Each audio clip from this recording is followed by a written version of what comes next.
ये बात उन दिनों की है जब बुद्ध आम्रवन में अपना समय व्यतीत कर रहे थे। इस समय तक बुद्ध की प्रसिद्धि दूर दूर तक फैल चुकी थी। बहुत दूर दूर से लोग अपनी चिंताओं और परेशानियों का समाधान खोजने बुद्ध के पास आते थे।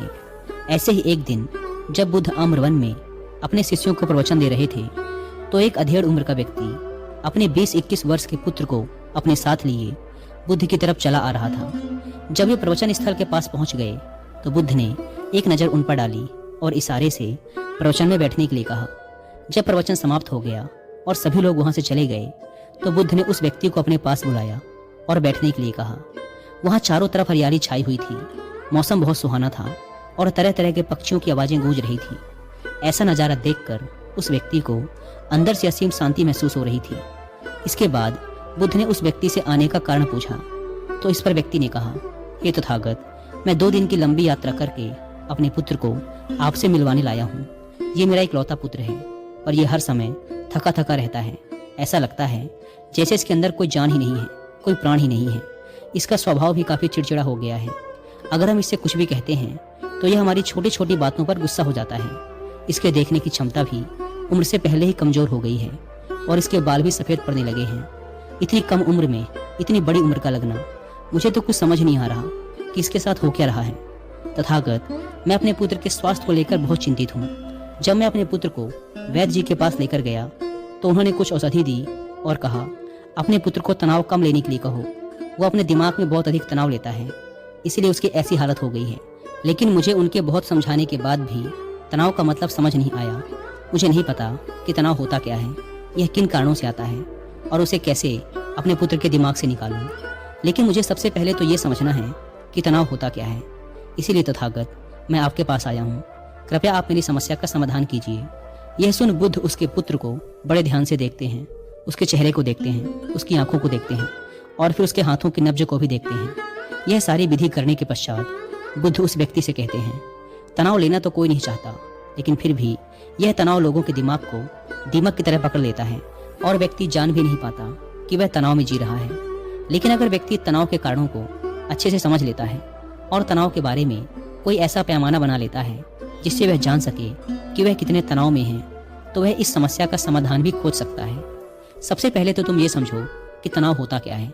जब भी कोई व्यक्ति कोई काम कर रहा होता है लेकिन उसका मन कहीं दूर भटक रहा होता है, कल्पनाओं में होता है, तो उसके शरीर और मन के बीच एक दूरी पैदा हो जाती है। यह दूरी जितनी अधिक होगी, व्यक्ति उतनी ही ज़्यादा बेहोशी की अवस्था में होता है और शरीर व मन के बीच की इसी दूरी, इसी खिंचाव को तनाव कहा जाता है।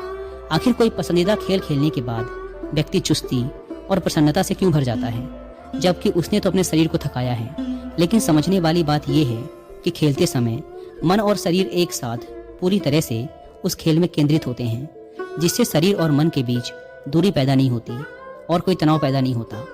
और अगर दिमाग में कोई तनाव था भी तो वो भी दूर हो जाता है। लेकिन इसके विपरीत जब हम कोई ऐसा काम करते हैं जो हमें पसंद नहीं, तो हमारा शरीर तो उस काम को कर रहा होता है, लेकिन हमारा मन कहीं दूर कल्पनाओं में भटक रहा होता है, जिससे शरीर और मन के बीच एक दूरी पैदा हो गई और तनाव ने जन्म ले लिया। इसीलिए व्यक्ति को एक समय पर सिर्फ एक ही काम करना चाहिए और अपने तन और मन की सारी शक्ति उसी एक काम पर लगा देनी चाहिए, जिससे व्यक्ति के अंदर तनाव पैदा ही ना हो। इसके बाद बुद्ध ने कहा, तनाव पैदा होने के मुख्य 8 कारण होते हैं और जिसने इन कारणों को समझ लिया वह जीवन भर तनाव मुक्त रह सकता है। मुख्य कारणों में सबसे पहला कारण है अति महत्वाकांक्षी होना। महत्वाकांक्षी होना अच्छी बात है, लेकिन क्या कभी आपने इस बात पर ध्यान दिया है कि इंसान के लक्ष्य कभी पूरे ही नहीं होते। उसका एक लक्ष्य पूरा हुआ नहीं कि वह दूसरे की तरफ भागने लगता है, दूसरा पूरा हुआ तो तीसरे की तरफ, और इस तरीके से वह अपने लक्ष्यों को पाने के लिए जिंदगी भर गोल गोल घूमता रहता है। इसीलिए जो व्यक्ति अति महत्वाकांक्षी होता है, जिसने बड़े बड़े लक्ष्य बनाए होते हैं, वह वर्तमान में कभी रह ही नहीं पाता। उसका मन सदैव भविष्य की योजनाएं बनाने में ही व्यस्त रहता है। उसका शरीर तो वर्तमान में रहता है, लेकिन मन भविष्य में ही रहता है, जिससे मन और शरीर के बीच दूरी पैदा हो जाती है और वह तनाव भरी जिंदगी जीने लगता है। बुद्ध के मुंह से यह बात सुन उस लड़के ने कहा, बुद्ध, तो फिर इसका मतलब है कि हमें लक्ष्य नहीं बनाने चाहिए, क्योंकि लक्ष्य बनाना भी तो महत्वाकांक्षा ही है।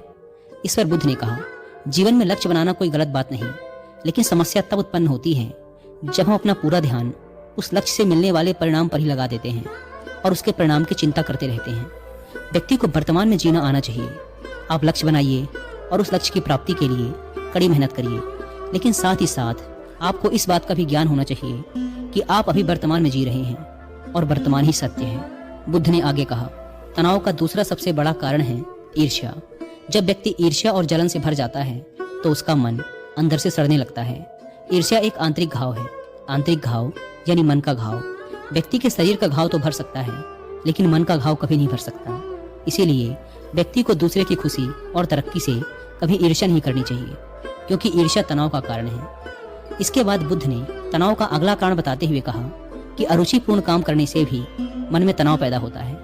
जो काम करना हमें पसंद ही नहीं है, जिस काम में हमारी रुचि ही नहीं है, उस काम में हमारा मन लग ही नहीं पाएगा। हमारा शरीर तो वहीं बैठा रहेगा, लेकिन हमारा मन कल्पनाओं की उड़ान भरेगा, जिससे शरीर और मन के बीच दूरी पैदा हो जाती है और व्यक्ति तनावग्रस्त हो जाता है। इसीलिए इंसान को हमेशा अपनी रुचि के अनुसार ही कार्य करने चाहिए। अगर व्यक्ति ने यह पता कर लिया कि उसे कौन सा काम करना पसंद है और वो उसी काम को अपने जीवन का लक्ष्य बना लेता है, तो फिर वो काम उसके लिए काम नहीं बल्कि खेल बन जाता है। ने कहा, तनाव का चौथा कारण होता है किसी दूसरे से अपेक्षा रखना।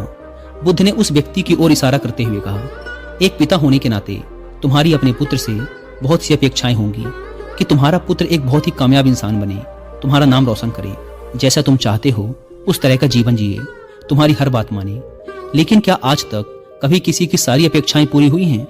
जब भी कोई व्यक्ति किसी दूसरे से कोई अपेक्षा रखने लगता है तो वो अनजाने में अपने लिए तनाव पैदा करने लगता है। जरा सोचो कि अगर तुम्हारा बेटा तुम्हारे अनुसार काम नहीं कर रहा और वो नहीं बन पा रहा जो तुम उसे बनाना चाहते हो, तो निश्चित रूप से तुम्हारे दिमाग को तनाव पकड़ लेगा। तुम तनाव से भरा जीवन जीना शुरू कर दोगे और इस तनाव के वश में आकर तुम ऐसा व्यवहार करोगे, ऐसी बातें करोगे कि तुम्हारा अपने पुत्र के साथ संबंध और भी खराब होता चला जाएगा। इसीलिए व्यक्ति को जितना हो सके उतनी कम अपेक्षाएं दूसरों से रखनी चाहिए, और अगर पूरी तरह से तनाव मुक्त रहना है तो दूसरों से अपेक्षा रखना ही बंद कर दो। इसके बाद बुद्ध ने कहा कि शारीरिक कष्ट भी इंसान के तनाव का एक कारण होता है। जब व्यक्ति किसी शारीरिक पीड़ा से गुजर रहा होता है तो उसका पूरा ध्यान बस अपने उस शारीरिक दर्द पर होता है और वह पूरे दिन बस उसी के बारे में सोचता रहता है, जिससे उसका मन दुख के विचारों से भर जाता है और ऐसी स्थिति में व्यक्ति तनावग्रस्त रहने लगता है। यह सुन उस व्यक्ति ने कहा कि हे बुद्ध, शारीरिक दुख तो किसी भी व्यक्ति को हो सकता है, तो फिर क्या वह व्यक्ति जीवन भर तनाव में ही जिएगा? इसका जवाब देते हुए बुद्ध ने कहा कि इंसान को यह बात समझनी चाहिए कि हमारा जीवन दुखों का आधार है। जैसे जैसे हमारा जीवन आगे बढ़ता है, इसमें दुख आते हैं, बीमारियां आती हैं और फिर अंत में मृत्यु भी आती है। तो बीमारियां इंसान के जीवन का अभिन्न अंग है, कोई इनसे बच नहीं सकता। बस किसी किसी के जीवन में ये समय से पहले आ जाती हैं तो किसी के बाद में, पर आती सबको हैं। जब इंसान का मन इस बात को अच्छे से समझ लेगा तो फिर वह अपनी बीमारी के बारे में सोच सोच कर ज्यादा तनाव नहीं लेगा, क्योंकि ये हमारे जीवन का अभिन्न हिस्सा है। और इसके लिए व्यक्ति को शारीरिक रूप से भी अभ्यास करते रहना चाहिए। अपने जीवन में व्यायाम और स्वस्थ जीवन शैली को भी जगह देनी चाहिए, ताकि उसका शरीर लंबे समय तक निरोगी रहकर सही से काम कर सके।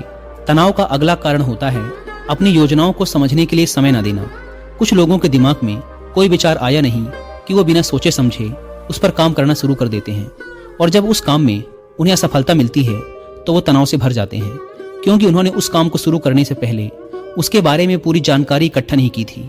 इंसान को कोई भी काम शुरू करने से पहले उसके अच्छे और बुरे परिणामों के बारे में ठीक से सोच विचार कर लेना चाहिए। इंसान को इस बारे में भी सोच लेना चाहिए कि अगर ये योजना सफल नहीं हुई तो फिर इसके बाद मैं क्या करूंगा। इसीलिए व्यक्ति को अपनी योजनाओं को ठीक से समझने के लिए पूरा समय देना चाहिए, ताकि बाद में उस योजना की वजह से तनाव पैदा ना हो। तनाव का सातवां सबसे बड़ा कारण होता है टाल मटोल करना, आज के काम को कल पर टालना। आप लोगों ने यह कहावत तो सुनी ही होगी कि आलस्य ही इंसान के शरीर का सबसे बड़ा शत्रु है। इंसान आलस्य की वजह से आज के काम को कल के लिए टाल देता है और फिर काम को टालना उसकी आदत बन जाती है।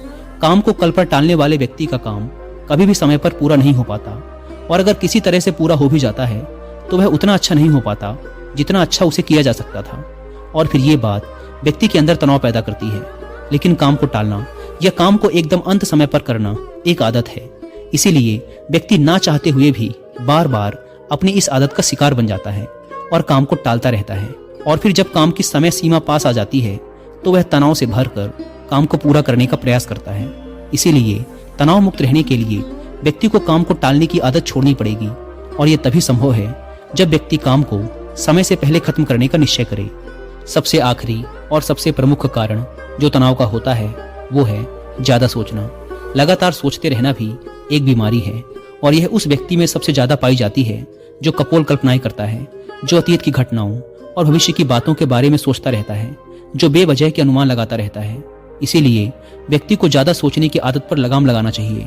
इसके लिए उसे जितना हो सके खुद को काम में व्यस्त रखना चाहिए और हर दिन ध्यान का अभ्यास करने को अपने जीवन का हिस्सा बना लेना चाहिए। बुद्ध के मुंह से यह सारी बातें सुनकर उस व्यक्ति ने हाथ जोड़कर कहा, बुद्ध, मेरा पुत्र तो अभी मात्र 20 वर्ष का ही है और इसमें अभी इतनी समझ भी नहीं है कि यह आपकी बताई सारी बातों का एक साथ पालन कर सके।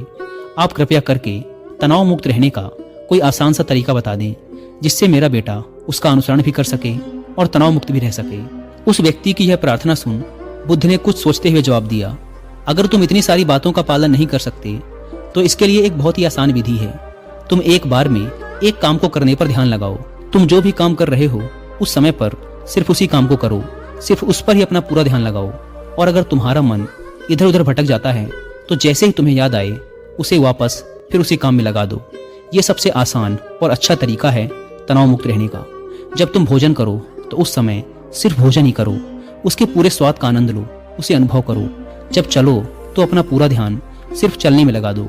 इससे तुम्हारा मन और तुम्हारा शरीर दोनों एक जगह पर केंद्रित रहेंगे। दोनों के बीच दूरी पैदा नहीं होगी जो कि तनाव का मुख्य कारण होती है। दोस्तों, आज की युवा पीढ़ी एक ही समय पर 2-2, 3-3 काम करने की आदी हो चुकी है, जैसे फोन पर बात करते हुए गाड़ी चलाना, खाना खाते हुए टीवी देखना या फोन चलाना। और फिर इनकी शिकायत रहती है कि मैं तनाव में जी रहा हूँ, मेरा मन अशांत रहता है, मैं चिड़चिड़ा सा हो गया हूँ। जब कोई व्यक्ति एक ही समय पर 3-3 काम करेगा तो तनाव पैदा होना तो स्वाभाविक है, क्योंकि दिमाग तो एक समय पर पूरा ध्यान लगाकर सिर्फ एक ही काम कर सकता है। पूर्ण रूप से एक ही समय पर 2 कामों पर ध्यान कभी नहीं लग सकता।